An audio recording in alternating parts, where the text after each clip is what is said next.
Hey, Mr. Heffern here. So the first one you were supposed to time was A4 right here. If you watched the other video, we had 1 kilogram providing the tension, and you had to find the time for 10 cycles. So I provided 20 in the video. You just have to get any 10 in a row, and that's it. And it was 80 centimeters of radius, and we had 4 rubber stoppers, which was 99.3 grams. So here's the data. Just pause the video and copy it down. So you're supposed to get this one first. The second one I did was 1.5 kilograms, which is right here, 87. And the third one I did in the video was this one right here, where we only had 500 grams, which is pretty slow. Okay, so get that information down. I provided the data for the other 4 rows for you, so you won't have to do that. For part B, this is where we are changing the radius.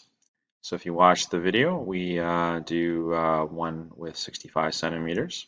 You have to time the 10 cycles. Then we did one with 95 centimeters, and I provided the data you need for the rest of the trials here.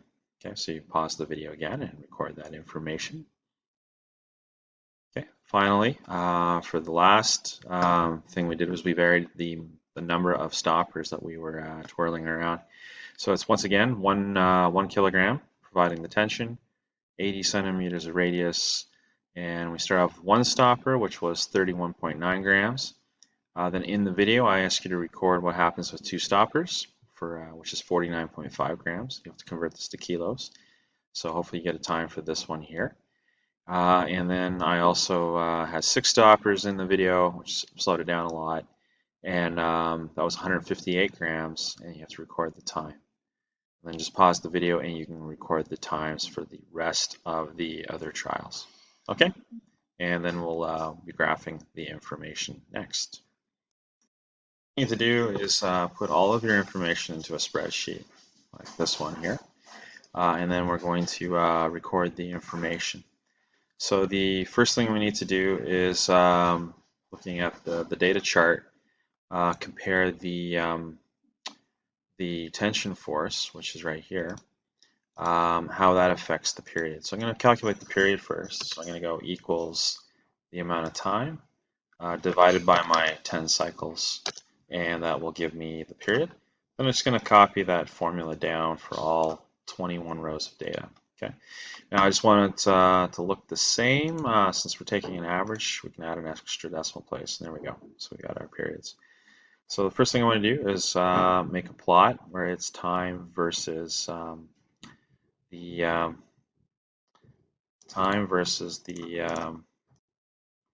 amount of force that was being provided. But we're only doing this for part A right here. So hold on a second. I should do paste special values only. And this is only for part A in the lab. That was the only time we actually varied anything. So I'm just going to graph this information right here. Okay, so we're just going to go insert chart like this. And this is going to be our T versus FC. There we go. So the period time versus the centripetal force, which is the tension in the provided by the mass hanging right there. So once you get it in Excel like this, you just right-click and you add a trend line. And in this case, we are looking for a power function. Okay, and we want to see what the equation is on the chart. So we're going to do that. And there's the equation on the chart right here. Okay, so just make that a little bit bigger. And let's make that size 16 font. So there we go. So according to this, we get exponents of negative 0.622, but it should have been a root, inverse root, of negative 0.500. Okay, so there you go. So it's not too bad. We're only a little bit off there. Now I have to do the same thing for the next graph. So I'm just going to make some space here. You're doing this as a lab activity. You won't do that. So next part B, is we have to look at how the radius affected the period. Okay, so for that, we're going to grab the radius information, which is right here, Control C, and it's going to paste special that information over here. There we go.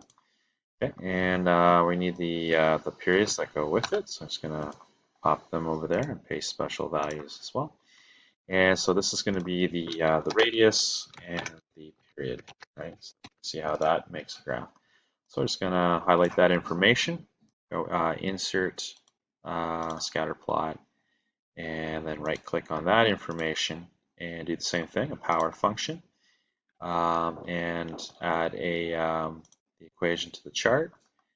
And hold on a second, exponential, no, definitely is, it's a power function, it's supposed to be anyway. And we'll exit that. And this one didn't work out so well, unfortunately. So according to this, it's kind of odd. It seems to be ignoring the data here. That does not look like the right trend line. So let's try that one more time. Edit trend line. I want a power function. No, it's still doing it. All right, never mind. This doesn't look like it caught it very well. Sometimes Excel will make a mistake too, I guess. So in this case here, we got an exponent of 1.3588, but it should have been 0.500. So it's a little bit off, but at least it is, when I look at the graph, I do see a square root relationship here. Okay, so we get that, all right. And the last one we got to do is how the amount of mass we're swinging is affecting the period. So we're going to grab the masses right here and pop them in over there as well. So paste special, and we'll grab the corresponding periods, pop them in as well, like this. And so this is going to be the mass, and this is going to be the period as well. Okay, and we'll make a graph with that. And we'll find out what that is. So once you've done all those graphs, you have one more graph to go, right? So I'm just going to delete this for now. And the graph you have to do last is you have to find out what happens when you compare it to the actual equation on the lab sheet. So if I just go back to the lab sheet, if this thing will let me do it. Okay, well, I guess it won't. We were just going to have to graph root R, root M over the root of the centripetal force. So I'm just going to write that in right there. So that's going to be the roots R, roots M over the roots of the centripetal force. So it's going to be equal to SQRT bracket of the R, okay, times the SQRT of the mass in kilograms. All right, and then divided by the SQRT of the centripetal force. There we go. And we're going to copy that down. So I guess we're going to need all the forces all the way down. So I'll copy those formulas down first. And this is going to be what we're going to graph. So we're going to graph this versus the period. The period versus this. So I'm going to highlight all that information and then the period. To do that, I just used the control button and the mouse button at the same time. And I'm going to go insert like this. That's going to give me a nice little scatter plot. This time, this one is going to be t versus everything. I'm going to plot all my points. So, and this should give me a nice linear relationship. So here, the trend line in here. Let's just move this over then. Make this a little bigger. There we go. So I'm going to highlight that, right click, add a trend line. And this is going to be linear. And I'm going to add the equation to the chart, which is right here. There we go. And that's going to be 16 size. There we go. And if things went well, my slope is 0.0734. Should be 2 pi. Okay. and my y-intercept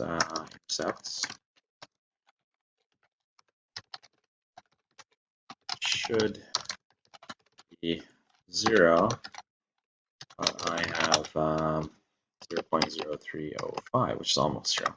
So at least the y-intercept worked out. The 2 pi didn't really work out, but we'll see what you get when you do the lab. Okay, so good luck.